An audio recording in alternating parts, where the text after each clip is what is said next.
Auzubillahiminasyaitonirrajim. Bismillahirrahmanirrahim. Assalamualaikum warahmatullahi wabarakatuh. Innalhamdulillah nahmaduhu wa nasta'inuhu wa nastaghfiruhu wa na'udzubillahi min syururi anfusina wa min sayyiati a'malina. May yahdihillahu fala mudhillalah wa may yudhlil fala hadiyalah. Asyhadu an la ilaha illallah wa asyhadu anna Muhammadan abduhu wa rasuluh la nabiyya ba'da. Alhamdulillah. Saya biasanya ngisi kajian teman-teman kayak gini-gini nih, dari kafe-kafe ke jalan-jalan gitu kan. Cuman setelah bulan Ramadan itu stop. Ini pertama kali setelah bulan Ramadan jadi kena mental lagi gitu kan. Bismillah lah ya. Supaya nggak panik aja. Alhamdulillah. Atas segala nikmat, atas segala kesehatan, atas segala apapun yang Allah titipkan kepada kita. Baik itu nikmat iman, baik itu nikmat Islam. Dan semuanya, ada yang lupa, nikmat sehat. Sehatnya nikmat nggak Pak ya? Iya kan? Punya duit kalau kesakitan, wah nggak ada rasanya tuh kan? Iya kan? Tapi lebih nggak enak kalau nggak punya duit gitu kan? Lebih sakit lagi gitu kan? Alhamdulillah, atas segala apa yang Allah titipkan kepada kita. Hanya Allah tempat kita meminta, hanya Allah tempat kita memohon, hanya Allah tempat kita dikembalikan di suatu masa yang tidak ada keraguan di dalamnya. Salam salawat semoga tercurahkan kepada junjungan kita, baginda Nabi Muhammad sallallahu alaihi wasallam, Nabi akhir zaman, Nabi yang kita mohon syafaatnya di yaumil akhir nanti. Nabi yang perbuatannya, perkataannya, bahkan diamnya beliau menjadi ketetapan bagi kita. Alhamdulillah. Sekali lagi saya izin kenal pada teman-teman semua, mungkin ada yang udah kenal saya, ada juga yang baru kenal. Biasanya bukan ustadz, cuman suka berbagi aja. Tentang yang mungkin saya pikir itu bermanfaat kepada yang lain yang mungkin belum mendapatkannya atau mungkin sudah mendapatkannya juga, nggak ada masalah. Tapi setidaknya mungkin 1 jam ke depan bagi saya tidak tercatat sebagai amal, tidak tercatat sebagai sedang bermaksud kepada Allah Subhanahu Wa Taala. 60 menit 1 jam, yang ini insya Allah nanti akan ada hisapnya juga gitu kan ya. Minimal dulu ya Allah, aku pernah tuh duduk kajian, duduk belajar sama-sama gitu kan. Jadi kalau nanti pas di akhir nanti saling mencari aja, kalau nggak ada ya saling carilah. Baik, malam ini temanya ringan-ringan saja, enteng-enteng saja, enggak yang susah-susah lah. Tapi sekedar menjadi stimulus saja. Sekedar menjadi stimulus tentang kehidupan. Sebelumnya saya ingin bertanya, nanti kalau saya tanya tolong jawab ya, sedapatnya aja. Enggak, tanyanya bukan masalah yang susah, tentang kehidupan aja. Pertanyaan paling pertama yang ingin saya sounding adalah, hidup ini sulit apa mudah? Sulit-sulit mudah. Sulit-sulit mudah. Itu jawabannya yang nggak punya ketetapan hati itu. Iya kan? Sulit. Masuk sini adek. Nah, ini penting nih buat anak-anak nih. Berarti masih yang AUG lah, anak udah gede lah ya. Depan. Iya, depan sini. Depan. Iya. Iya. Ini kosong juga nih, kalau mau. Ya kan? Itu kosong. Ya kan? Iya.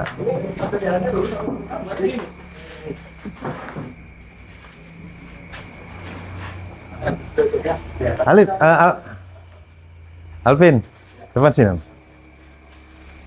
Iya, sama-sama belajar gitu ya. Kali-kali ada masukan atau apa ya, insight dari teman-teman yang di luar sana boleh.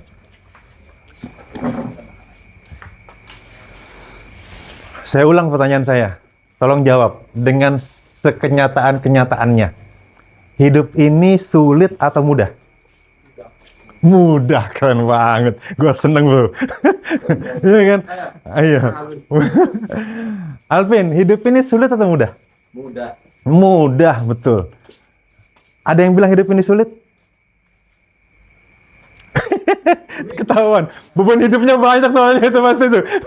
Hidup ini sulit. Tapi ya memang kenyataan kan. Tidak masa kepedean. Tapi coba kita lihat. Siapa sih yang punya anak laki-laki SD? Saya lah. Anak saya 4. Yang paling kecil tuh cowok. Kelas 1 SD. Kalau Sabtu Minggu dia libur sekolah nih, masuk Senin, itu setengah matinya dibangunin itu. Repotnya minta ampun. Guzi, bangun nak sekolah. Bagi dia, hidup SD itu sulit atau mudah? Sulit. Ya kan? SD begitu, kelas 1 begitu, kelas 2 begitu, kelas 3 begitu. Bagi dia, hidup ini sulit. Pulang sekolah lagi capek-capek diomelin sama mama. Pulang sekolah mau main, kata mama, jangan tidur siang. Bagi dia hidup itu sulit. Kelas 6 SD, bilang dia, nanti juga kalau SMP lebih mudah. Pertanyaannya, dari SD ke SMP lebih mudah atau lebih sulit? Sulit lah gitu kan. Ya kan? Kalau nakal sedikit, guru sekolahnya main tempeleng, pang gitu kan, main tendang, pang gitu kan. Mau pacaran nggak boleh, apa-apa nggak boleh, karena masih SMP. SMP sulit atau mudah? Punya bayangan? Kalau seandainya SMA, mungkin hidupnya akan lebih mudah. Betul SMA lebih mudah? Atau tambah sulit? Tambah parah gitu kan. Tambah parah sulitnya, ya kan? Masa kalau SMA itu hidupnya bebas, sekolah pakai celana panjang kan, bisa nongkrong sampai tengah malam. Apakah begitu kenyataannya? Enggak juga. SMA enggak laku-laku, ngejomblo juga, enggak dapat pacar juga gitu kan. Kemana-mana nembak perempuan ditolak-tolak gitu kan. Uang sanggup pas-pasan, ya enggak sih? Iya. Motor tuh kesana kesini masih pinjeman. Nggak apa-apa deh. Ini juga masih SMA. Nanti kalau udah kuliah, hidup akan lebih mudah. Betul setelah kuliah hidup lebih mudah? Tidak juga. Enggak juga gitu kan. Tamanya kan. Beban. Iya, beban hidup gitu kan. Kuliah. Nah, saya kuliah lebih mudah. Pada kenyataan, enggak juga. Bahkan bisa jadi lebih sulit.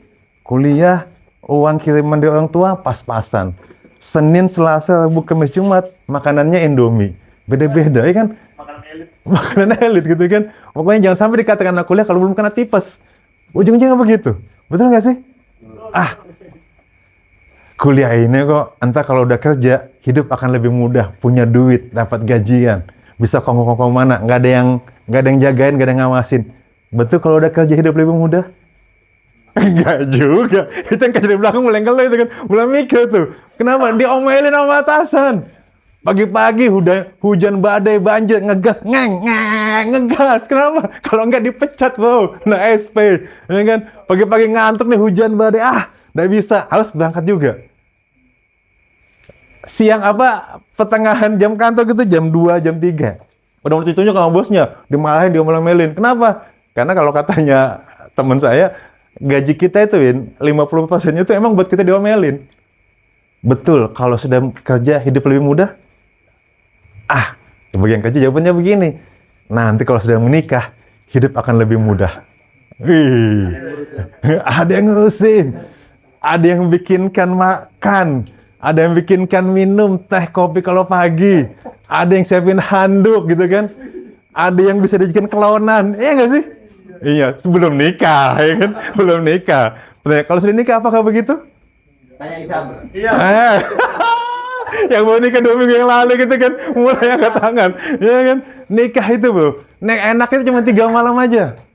Malam keempat kalian bangun udah ngeliat samping ranjang tuh ada perempuan lain yang harus kalian kasih makan sisa umur hidupnya deh. Wah, itu kan berat banget itu. Jadi kalau aku punya pandangan hidup akan lebih mudah, lupakan pandangan itu, lupakan pendapat itu. Soalnya hidup nggak pernah mudah, tidak akan pernah baik-baik saja. Hidup nggak akan pernah lebih mudah. Itu katanya siapa? Katanya Pak Tukang. Pak Tukang kerja pagi sampai sore misalnya, nyangkul, nyekop, ngangkat batu, ngaduk semen. Berapa gajinya dalam sehari? Paling nggak 120-an kan? Paling banyak 150 udah kepala tukang. Diomel-omelin untuk kejar yang namanya duit. Diomel-omelin. Kalau salah disumbang lagi kerjaannya. Bajunya itu lusuh sudah. Gonta ganti bajunya cuma isinya logo-logo partai aja. Itu tukang. Bagaimana dengan tukang panggul yang upahnya nggak jauh lebih sedikit lagi? Bisa jadi cuma 10.000 satu kali angkatan. Bagaimana kayak hidup itu mudah atau sulit? Sulit. Ngajak seperti ini untuk dapat yang namanya duit. Betul nggak sih? Kan? Panas-panas, berhujan-hujan untuk ngejar yang namanya duit.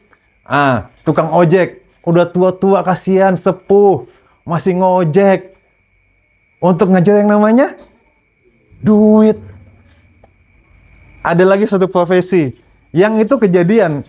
Nggak tahu kalau sekarang masih ada atau enggak ya. Tapi kalau dulu tuh di Jakarta masih ada. Namanya tuh ojek payung. Paling dapat 1.000-2.000 doang. Ojek payungnya. Dia nggak pakai payung. Kehujanan, kedinginan, sakit. Masuk rumah sakit, ongkosnya lebih gede. Untuk ngejar yang namanya duit. Semua dibela-belain. Untuk ngejar yang namanya duit. Ada lagi profesi di Indonesia, cuma di Indonesia. Namanya tambal ban. Di negara lain nggak ada. Cuma ada di Indonesia. Tambal ban. Nunggu nongkrong pinggir jalan untuk ngejar yang namanya duit. Kalau nggak ada yang tambal ban, apa yang dilakukan? Nyebar paku supaya ada yang tambal ban. Kenyataannya bukan begitu. Ya Allah, untuk ngejar yang namanya duit. Coba bandingkan lagi di Jakarta nih, macet-macetan. Ada yang pernah tinggal di Jakarta misalnya di sini? Macet nggak sih? Parah. Wih, parah banget gitu kan? Ya kan? Saya sempat juga di sana. Teman saya tuh kalau berangkat kerja, saya tanya, Pak, kalau berangkat kantor jam berapa, Pak? Wih, habis sholat subuh, Win. Kalau enggak itu telat dikit aja, udah kena macet kita. Allahu Akbar. Pulang nyampe di rumah jam 9, jam 10 malam. Ngelihat anaknya, udah tidur anaknya. Pagi berangkat lagi. Anaknya belum bangun, dia udah berangkat. Anaknya udah tidur, dia baru nyampe rumah. Nggak ketemu itu sama bapaknya. Begitu menciluk, Mbak. Bah! Anaknya meriang. Nggak pernah lihat bapaknya gitu. Kenapa? Kaget gitu loh. Kaget. Kenapa? Nggak pernah lihat sosok bapaknya. Dulu, macet-macetan, senggol-senggolan. Mending kalau cuma macetan. Kadang-kadang penuh dengan caci makian nggak di sini? Penuh caci maki. Kebun binatang keluar ya. Wah iya. Pokoknya kebun binatang semua keluar nih. Untuk ngejar yang namanya duit. Insya Allah. Sepakat nggak? Semua ini kita lakukan untuk ngejar yang namanya duit. Ini hanya contoh. Dan saya yakin, kita semua yang ada di sini, semuanya juga memiliki perlakuan yang sama dan kejadian yang sama. Cuman levelnya beda aja. Kadang-kadang sama bos diomelin, kamu nggak bisa kerja. Saya cabut bedmu, berhenti kamu. Tapi diam aja kan. Sabar aja, kenapa? Untuk kerja yang namanya duit. Kadang-kadang saling interpolitik di dalam dunia kerja itu kan ada aja tuh kan. Satu yang si A ngomongin si B ngomongin si C, si ngomongin si A. Muhammad. Untuk kerja yang namanya duit. Injak sana, injak sini, sikut sana, sikut sini. Allahu Akbar. Ini lagi, kerja di ketinggian, gaji 150.000. Sekali jatuh, lupa nyangkutin safety harness, mati atau mati? Matiin lah. Salam. Wassalam sudah. Iya kan? Ya Allah. Untuk kejar yang namanya duit. Pertanyaannya lagi. Semua duit yang kita kejar itu ya, maksudnya kita lah. Kemudian kita kejar itu untuk kita pakai hidup berapa lama sih? Wow. Rasulullah SAW itu pernah mengatakan bahwa umur umatku nggak akan bisa tidak jauh daripada saya. Rasul meninggalnya tahun berapa usia beliau? 63. 63. Jadi semua yang kita pikirkan itu untuk hidup di dunia yang nyamannya kita katakanlah 70 tahun. Kan 63 nih.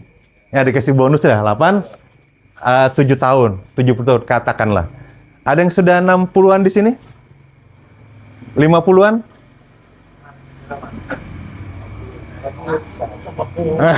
Nggak apa-apa Pak De. Nggak apa-apa. 40 juga boleh sih, nggak ada masalah di sini.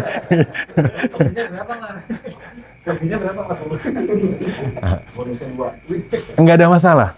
Tapi itu satu kepastian. Akan ada masanya, entah itu kapan, tapi satu kepastian, kita sudah menjemput ajal kita masing-masing. Nggak tahu. Namanya ajal itu kan bukan masalah usia. Bukan deret ukur dia, tapi deret cabut.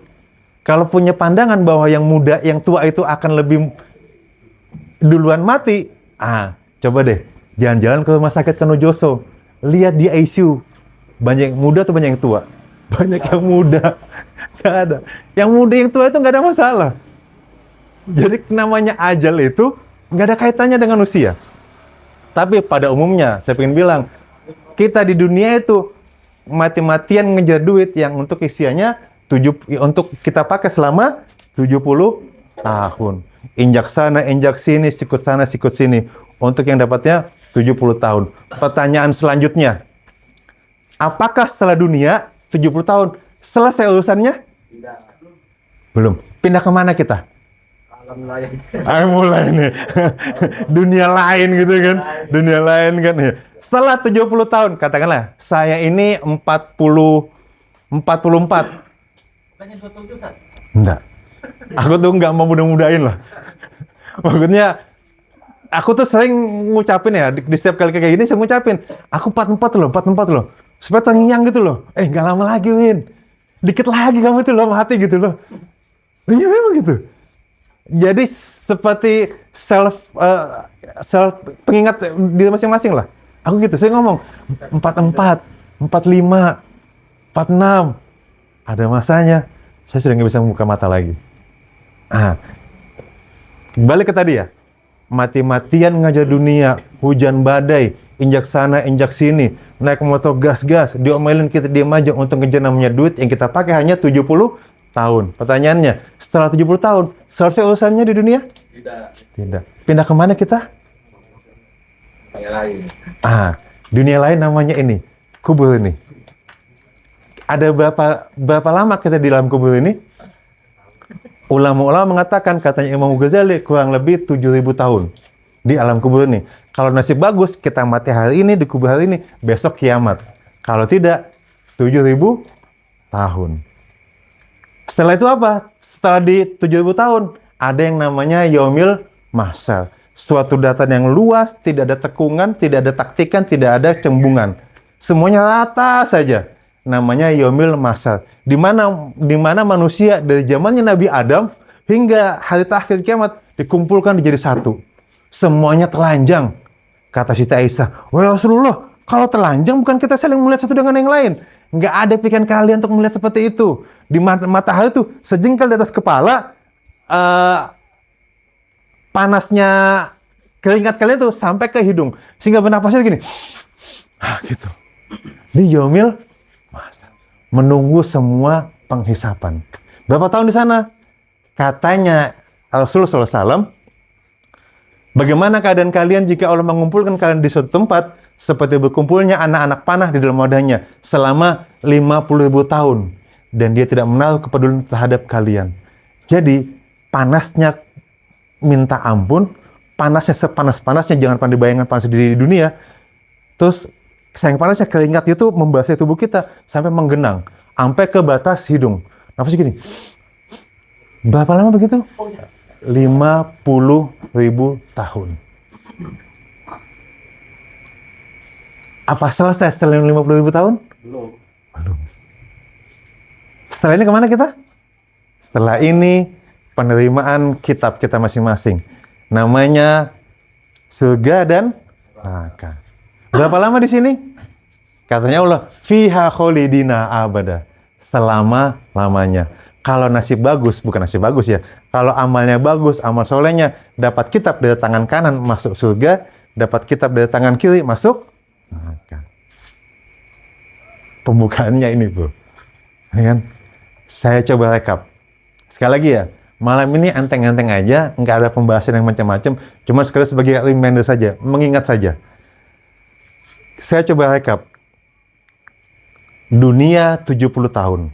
Setelah itu, selesai dunia, kita pindah ke yang namanya alam kubur. Yang katanya Imam Al-Ghazali, itu selama 7.000 tahun. Setelah itu, pindah kita ke Yaumil Mahsyar. Yang katanya Rasulullah SAW. Kita percaya kan dengan kata-katanya Rasul kan? Percaya dong, ya kan? Saya dong, Nih. 100%. Apa kata Rasul? 50.000 tahun. Setelah Yaumil Mahsyar, kita pindah kemana? Ke yang namanya surga dan neraka. Fiha kholidina abada, selama-lamanya. Ini adalah rekapannya. Kata kunci pertanyaan kedua bagi saya. Jadi bahan renungan lah, nggak perlu dijawab. Apa yang sudah dilakukan untuk melakukan 70 tahun ini lebih indah? Tadi itu kan, kebut-kebutan kan, kejar-kejaran gitu kan, injak sana injak sini, ada kesempatan maling-maling, ada kesempatan korupsi-korupsi gitu kan, ada kesempatan nilep-nilep gitu kan, ada kesempatan macam-macam, pokoknya macam-macam lah. Untuk menikmati yang namanya 70 tahun. Pertanyaan saya yang kedua, apa yang sudah dilakukan untuk membuat yang 7.000 tahun ini lebih indah? Apa yang sudah dilakukan? Atau apa yang sudah dilakukan untuk yaumil mahsyar ini 50.000 tahun itu jauh lebih indah. Atau apa yang sudah dilakukan untuk fiha khalidina abada selama-lamanya jauh lebih indah. Pertanyaan saya pribadi, buat saya juga dan buat teman-teman, selama ini fokusnya kemana? Yang 70 tahun kah? Yang 7.000 tahun kah? Yang 50.000 tahun kah? Atau yang fiha khalidina abada? 50-50, kalian jawabannya. Senang gue. Iya, minimal ngejawab gitu kan. Minimal ngejawab. Apa yang sudah dilakukan untuk membuat yang 70.000 tahun ini, 50.000 tahun ini, dan film ini, itu jauh lebih indah. Sudah bikin apa kita? Cuman kadang-kadang kita kepedean gitu kan. Saya lah pribadi. Kalau lagi azan masjid, Allahu Akbar, Allahu Akbar. Tunggu ya, masih sibuk ini. Allahu Akbar, Allahu Akbar. Sebentar lagi. Contoh. Nggak ada di sini. Ini sudah selesai lah. Harus semua kan? Amin kan? Atau lagi di masjid, Jumatan. Kan celengan lewat nih. Teng. Teman kita. Di dompet, buka dompet kan? Dompet. Ada 50, ada 20, ada 10, ada 5.000, ada 2.000-an. Yang mana nih ngisinya nih? 2.000. Gue sering jawab lu. Kenyataannya begitu kan? 2.000 aduh nih. Ada yang licin, ada yang lecek. Yang mana nih? Allahu Akbar. Allahu Akbar. Iya. 2.000 cuma surga gitu kan ya Allah, padahal kencing aja 5.000 itu kan. Tahu-tahu semuanya 5.000. Masya Allah. Teman-teman sekalian, ini sekedar stimulasi awal untuk membangun kesadaran kita semua bahwa hidup manusia itu nggak jauh-jauh kok. Itu cuma kesini-sini aja. Apapun yang teman lakukan untuk selama 70 tahunnya itu semua ada batasannya. Ada batasannya. Tolong koreksi saya kalau saya salah. Semua yang kita kerja di dunia selama 70 tahun itu cuma satu alasan, untuk mendapatkan kenikmatan. Betul nggak sih? Betul kan?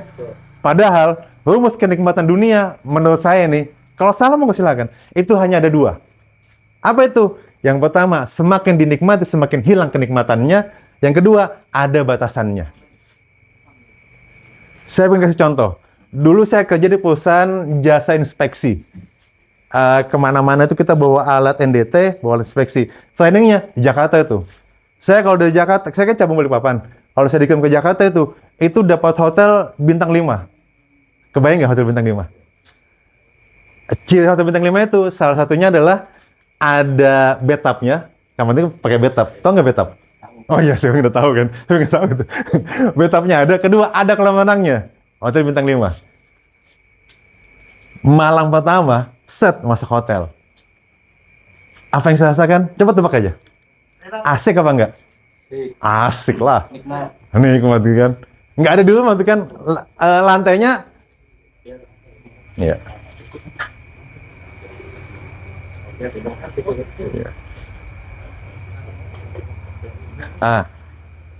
Lanjut ya. Lantainya karpet nih. Iya, kan? Lantainya karpet. Pagi, wah sarapannya lumayan lah, hotel bisa milih bebas apapun. Di hotel begitu. Malam pertama. Malam kedua, apa yang saya rasakan? Nikmat apa enggak? Hah? Jangan juga tahu cepat, kan masih nikmat malam kedua ini, ya kan? Begitu pulang dari kelas yang training, wah ada ranjang gede gitu kan, nomor 1 loncat, wah, malam kedua, malam ketiga masih nikmat? Mungkin masih. Malam keempat masih nikmat? Masih. Malam kelima? Masih sedikit. Loh iya kan? Begitu loh kan? Mulai. Itu rumus kenikmatan dunia. Ada semakin nikmat semakin hilang kenikmatannya. Saya tanya, Hisam itu baru nikah? Baru nikah. Nikmat gak Hisam? Pengantin baru itu Hisam?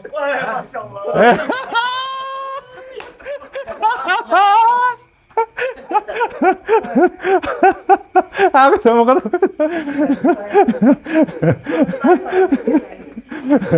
Kamu baru 2 minggu, Sam. 3 bulan aja nyawanya itu. Habis itu temannya lebih cantik daripada istri kita. Percaya omongan saya. Percaya omongan saya. Loh iya. Loh kan begitu lagi kenikmatan kan. Dan dilalanya manusia selalu mencari level yang lebih tinggi lagi, lebih tinggi lagi, lebih tinggi lagi. Supaya kenikmatannya nol lagi. Dulu saya punya mobil. Wah, masa kalau punya mobil itu kayaknya keren banget gitu kan. Setahun, 3 tahun, 4 tahun, biasa aja deh kayaknya. Jujur aja, lebih enak naik motor daripada naik mobil. Lincah kan, kemana, sat, selesai. Naik mobil tuh, ongkos parkirnya lagi, beli bensinnya lagi kan, ribetnya lagi, males deh. Karena belum didapat. Kalau dapat kan itu. Nah, yang kedua, ada batasannya. Saya tanya sama Isam, Sam, sanggup berapa lama, Sam? Kenikmatan dunia itu kan ada 2. Semakin nikmat, semakin hilang kenikmatannya. Yang kedua, ada batasannya. Atau contohnya lagi nih, kalau lagi buka puasa ini kan bulan Ramadan tuh. Sebelum buka puasa, jam 3, jam 4 lah. Beli takjil gitu kan. Wah, takjil. Kalau ngeliat mata ngeliat itu, pas Ramadan tuh, bahasa pengen dibeli semua nggak sih? Pengen. Wah, comot gitu kan. Tanya. Begitu buka puasa, Makan 1. paling es teh segelas, apa lagi ya? Gorengan 2 gitu kan.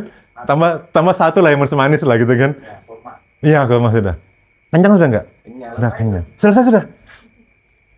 Aku pengen bangun kesadaran aja di sini bahwa itulah sifatnya dunia 70 tahun yang kita kejar. Tapi kadang-kadang lalai untuk yang sifatnya 7.000 tahun, yaumul masa hingga fi kholidina abada. Ini menjadi pembuka di awal, bukan di awal ya, menjadi stimulus. Sebenarnya ini bukan buat teman-teman, tapi buat saya gitu loh. Buat saya pribadi. Kadang-kadang yang lupa juga. Kan gitu. Nah, pertanyaannya, mau pilih yang mana? 70 tahun, 7.000 tahun, yaumil masa, atau fi kholidina abada? Angkat tangannya, mau pilih yang mana? Di surga. Berarti nggak butuh dunia ya? Kalau nggak butuh dunia sini duitmu kan? Duitnya mau dunia aja tuh kan? Apa pertanyaannya? Mau pilih yang mana? Dunia kah, kubur kah, atau surga kah? Ada yaumil akhir nih. Mau pilih yang mana? Memang itulah manusia gitu kan. Semuanya Kang mau diambil. Dunia mau kaya, mati masuk surga, hidup foya-foya. Masya Allah. Tapi itulah Allah tahu tentang kita. Makanya Allah mengatakan ada doanya. Apa doanya? Rabbana atina fid dunya hasanah wa fil akhirati hasanah wa qina adzaban. Wah, itu lengkap tuh doa sapu jagat itu. Ya Allah, berikan aku kebaikan di dunia maupun di akhir dan jauhkan kami dari siksa api neraka. Wah, keren banget ya. Mau begitu ya semuanya ya? Wow. Bagaimana bisa dapat semuanya? Nah, itulah kita bahas malam ini. Apa itu dia? Life is choice. Hidup itu adalah pilihan. Ini gambar apa ini? Layan. Keren. Jauh betul. Jauh, astagfirullahaladzim. Susahnya aku cari gambar ini, aku bilang keren lagi. Iya. Udah matanya ini belakang lagi. Ini ada sampan atau perahu kan dengan pegang galah, ya kan? Dia itu mau ke kanan bisa nggak? Bisa. Dia mau ke kiri bisa nggak? Bisa. Mau maju bisa, mau mundur bisa. Dengan kata lain, hidup itu sampan itu adalah mau kemana pun dia itu adalah pilihannya dia, pilihannya sang nelayan. Sepakat nggak sih? Ada nggak orang yang bisa memaksa-maksa dia? Nggak bisa. Selama dia pegang galahnya, dia yang punya pilihan hidupnya. Betul kan? Dan pada hakikatnya, begitupun kehidupan kita.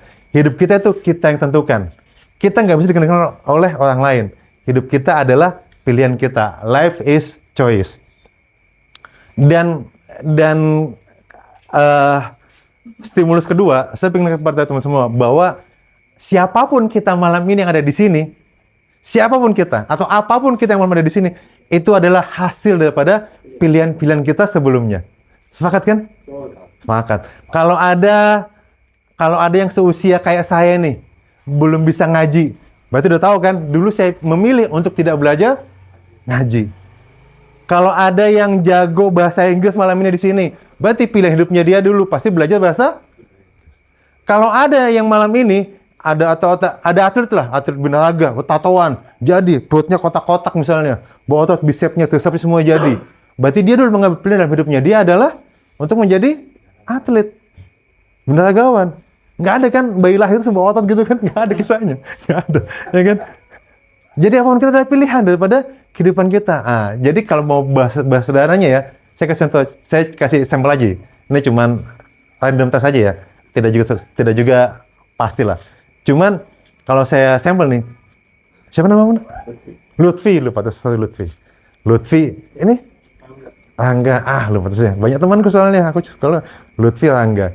Apa yang Rangga punya hari ini, apa kemampuannya dia, aku bisa nebak bahwa sebelumnya dia ngapain saja. Sederhana itu kan hidup ini, ya kan? Tapi bukannya kan kadang-kadang kita suka jam terbang kelas ini, pokoknya langsung enak gitu kan, langsung baik-baik aja gitu, langsung mudah-mudahan. Enggak gitu hidup ini, Bu. Hidup adalah pilihan. Saya kasih contoh aja, Ini foto anak sekolah tahun 90-an lah. Kan sudah tua lah ya, cuma sekarang mungkin sudah nggak nemu tip model-model yang begini. Ini anak gaul zaman dulu nih. Ya kan? Anak gaul zaman dulu. Kalau anak gaul zaman dulu 90-an. Saya tuh lahir tahun 81. Kayak gini-gini aku ketemu banget gitu loh. Bajunya daun ganja.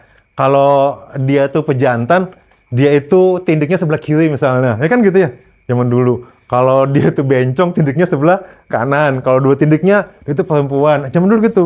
Bawa ke tas itu, bawa obeng sama penggaris kaca. Pendengnya tuh kepalanya kalau bersih-bersih, buat apa tuh gitu? Buat kelayuin katanya. Wih, kakak ini bilang kan. Nongkrong di tempat SMA yang lain gitu kan. Kan mau ngejar ceweknya, ngajuin kelayu bilang, Allahu Akbar gitu kan. Itu zaman dulu. Rambut, pokoknya ada tatonya di sini. Tatonya apa biasanya di sini? Oke. Hah? Apa? Hello Kitty. Enggak gitu lah, Bu. Dulu. Zaman dulu tatonya kepala tengkorak gitu kan. Ada mawarnya gitu kan. Ada ularnya masuk ke dalam matanya gitu kan. Zaman dulu begitu. Wah, sebelah sini lagi tulisannya I love mama. Anjir, zaman dulu. Ya kan? Pertanyaannya, udah punya bayangan nggak? Kalau dia tidak berubah ke depan, kehidupan seperti apa yang dijalani? Udah punya bayangan? Tolong kita kasih betul ya. Kalau tidak berubah dengan gaya hidupnya, dengan lingkungannya, dengan tingkah lakunya, dengan isi kepalanya yang tidak berubah juga, pertanyaannya, kira-kira tipikal yang seperti ini, itu akan jadi apa ke depannya? Jadi beban orang tua. Mending dia bilang jadi benar tua. Aku tadi mau bilang cuman sadar betul jadi sampah masyarakat gitu kan. Atau contoh yang kedua lah. Ini tukang beca. Ini tebak-tebak aja sih, Seng. Tebak apa masa lalunya? Tukang kayu. Tukang kayu. Kuli bangunan. Kan ketebak gitu kan. Apakah dia mahasiswa berprestasi di ITB atau di UGM atau di kampusnya? Nggak mungkin juga rasanya. Apakah dia seorang ulama misalnya atau dia belajar agama? Nggak mungkin, lututnya kelihatan. Kalau Islam kan lutut nggak kelihatan kan? Nggak mungkin ya, tapi saya punya ketebak lah. Saya ingin cerita ya, satu kisah ya. Ini salah satu mentor saya dalam dunia bisnis, salah satu guru saya juga, ustadz saya juga. Ada yang kenal ini? Namanya, kalau saya panggil, Ustadz Rosyid Aziz. Rosyid Aziz. Saya udah lama gak ketemu, tapi awal-awal 5 tahun lalu tuh intas ketemu dengan beliau. Beliau banyak ngasih saya motivasi, bimbingan, ilmu agama dan segala macamnya. Coba tebak, apa masa lalunya? Masa lalunya dulu jebolan ITB. Orang tuanya itu orang susah. Petani, nggak punya duit sama sekali. Ketika Ustadz Rosyid ini, ketika dia ngomong dengan kamu tuh ya, dulu dia punya saudara itu ada 7 atau 8. Ketika saudaranya itu mau makan, jatah ikannya itu dijatah satu-satu, nggak boleh lebih.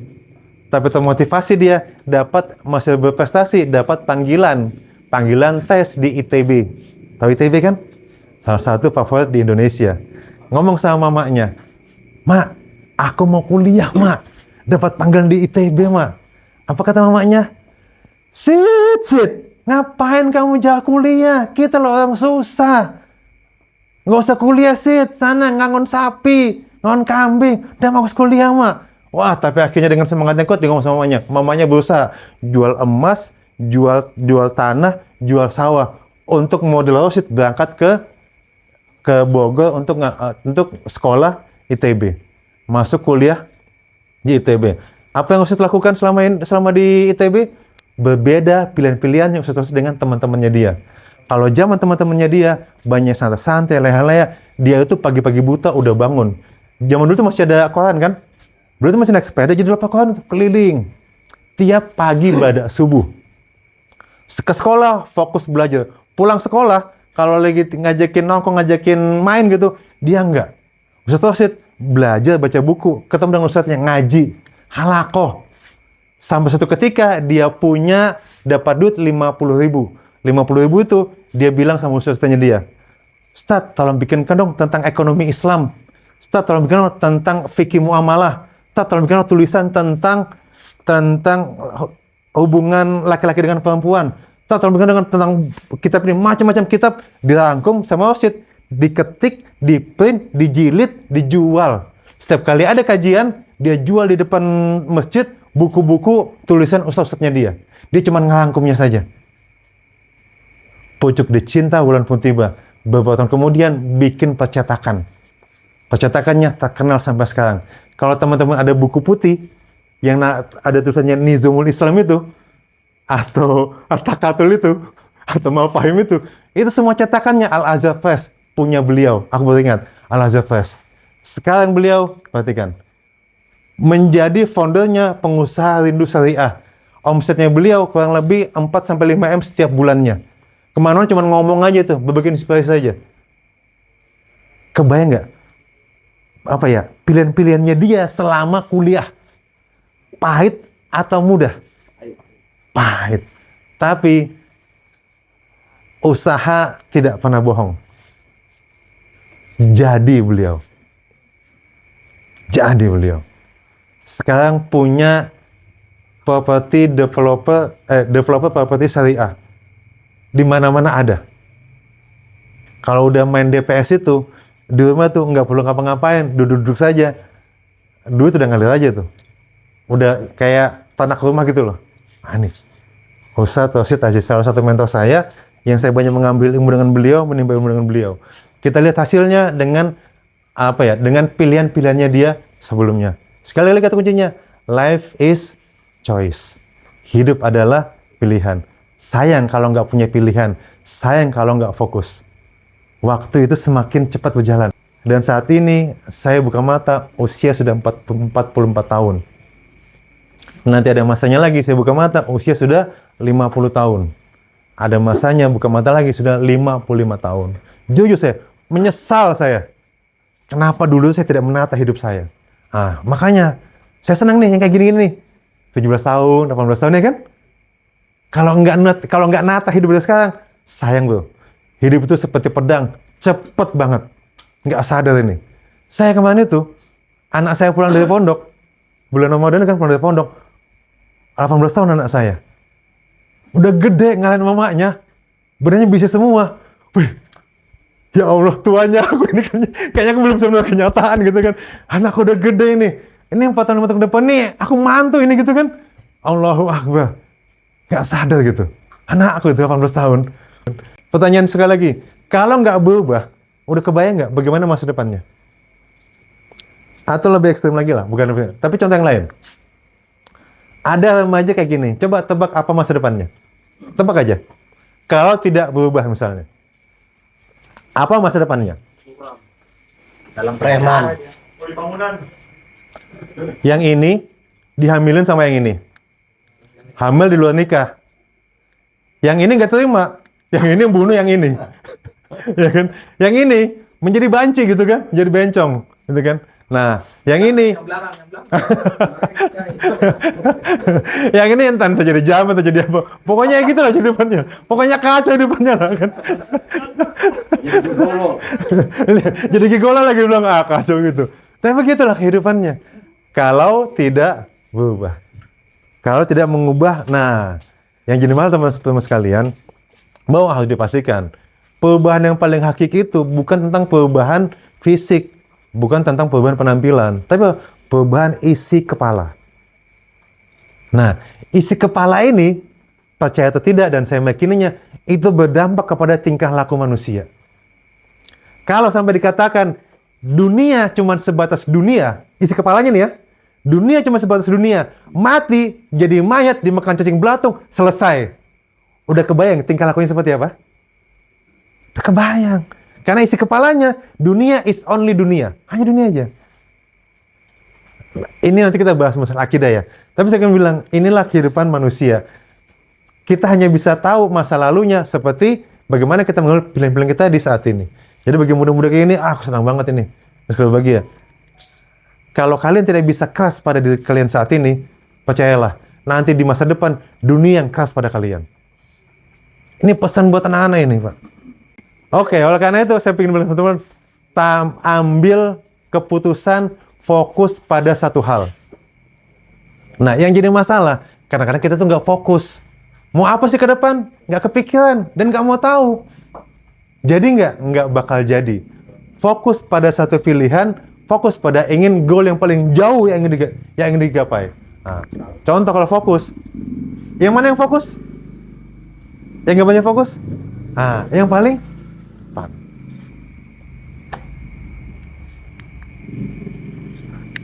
Teman-teman sekalian, memang kehidupan sekarang ini ya, 10 menit lagi ya? Enggak, 10 menit lagi, nah jangan. Kehidupan saat ini, itu mudah memang untuk mendistract kita gitu loh. Contoh sederhananya, kalau lagi kerja nih, set depan laptop, set. Terus ada WA gitu kan? Ada WA, nyenggol sudah, IG, langsung kalau habis 1-2 jam. Hasilnya apa? Nggak ada. Tiap pagi begitu kadang-kadang. Pagi sampai malam. Nggak ada. Kenapa? Karena kita nggak fokus. Kita mau ngapain sih? Apa yang mau dicapai sih? Ya nggak? Coba, ini sedikit inilah ya. Soalnya fokus ini penting bagi saya.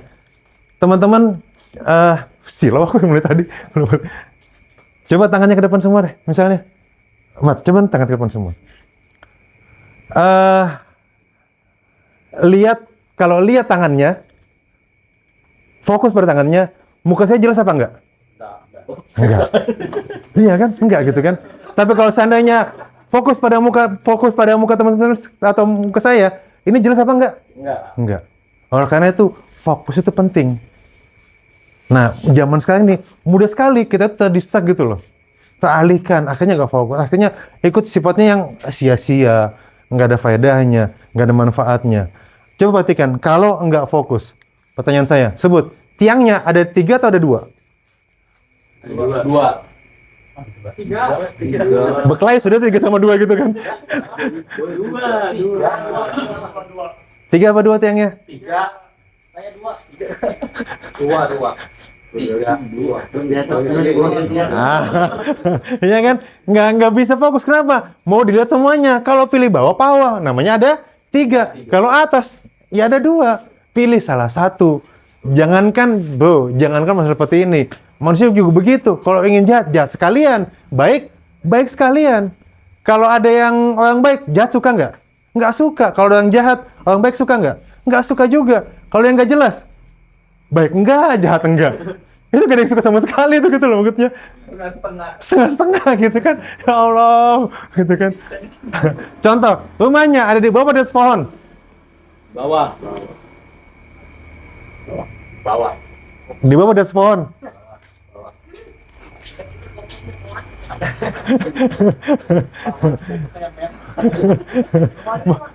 Rumahnya di atas pohon apa di bawah? Di bawah. Saya juga itu masalah.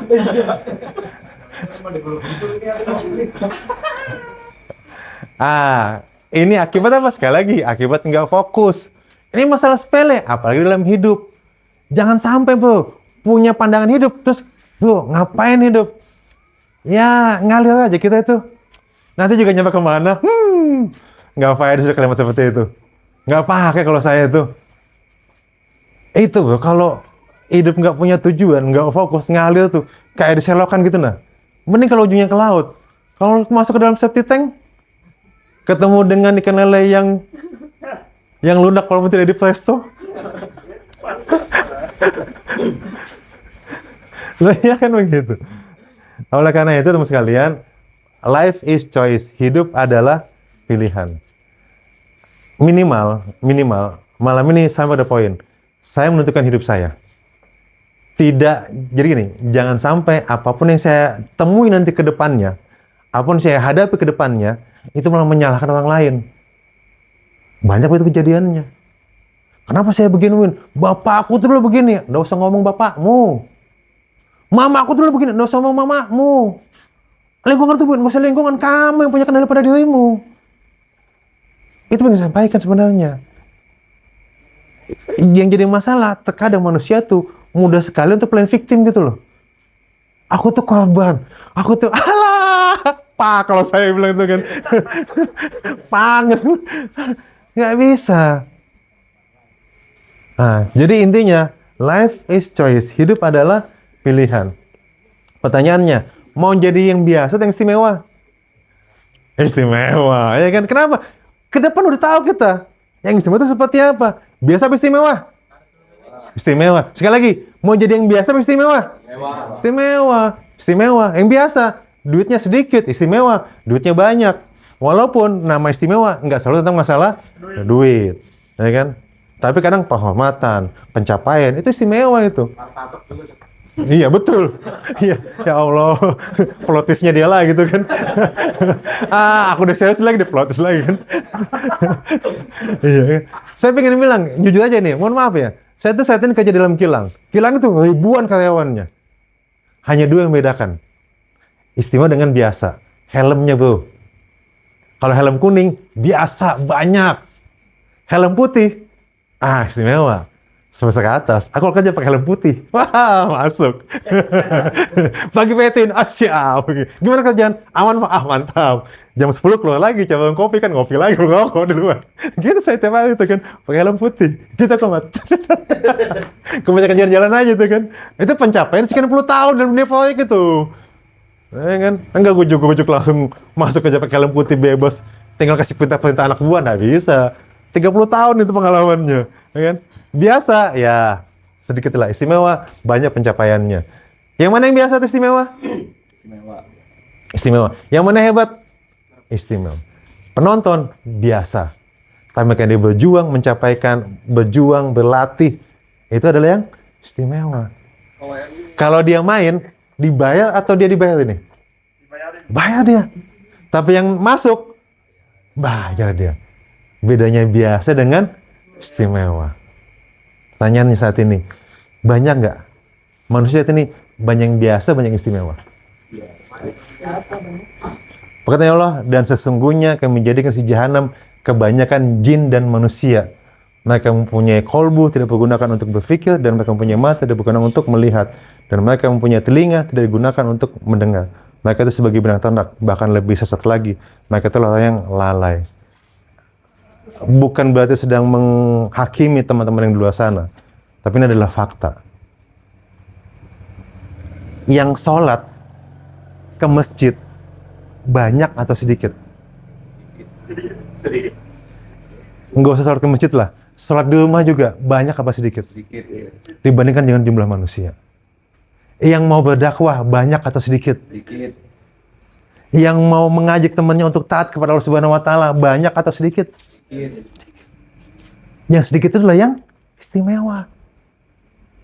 Yang mau dicaci maki untuk menyampaikan Islam banyak apa sedikit? Banyak. Pelin-pelan ini kan.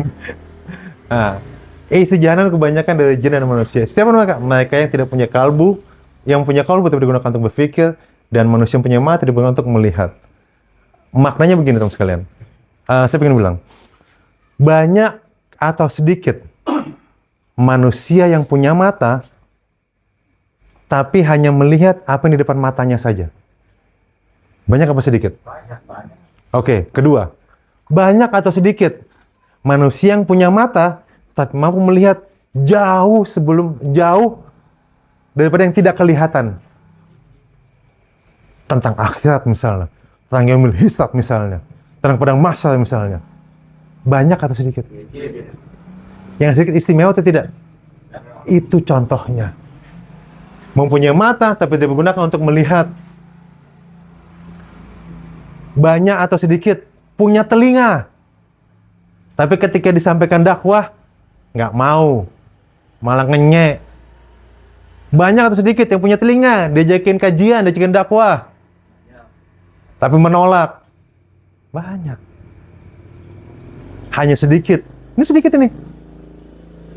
Yang mau diajakin kajian, dia mendengarnya dan dia mau datang. Jujur saja, yang di sini istimewa semuanya nih. Luar sana banyak itu.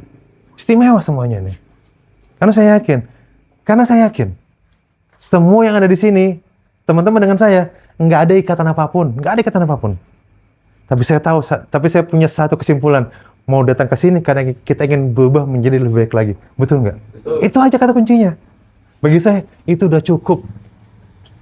Nggak kenal kita. Bukan kenal ya. Nggak ada urusan bisnis, muamalah nggak ada, family bukan, kerabat bukan, ketemu juga baru kali ini.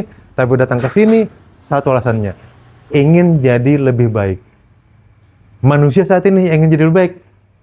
Banyak apa sedikit? Sedikit lah. Nah, jadi teman sekalian, hidup itu ada pilihan, tinggal pilihan kita. Mau hidup yang memang penuh dengan konsekuensi, atau mau hidup yang mudah. Dan semua yang istimewa itu pasti spesial. Pasti spesial yang istimewa. Tipe pisang goreng misalnya. Nah, ini yang pinggir jalan, ini yang di yang di mall-mall lah. Nah, istimewa kan ini? Harganya pasti lebih mahal. Atau lapis legit misalnya. Nah, kue di sini dengan kue lapis legit yang ada di pasaran lebih istimewa mana? Yang di mall pasti lebih mahal. Nah, terakhir dari saya.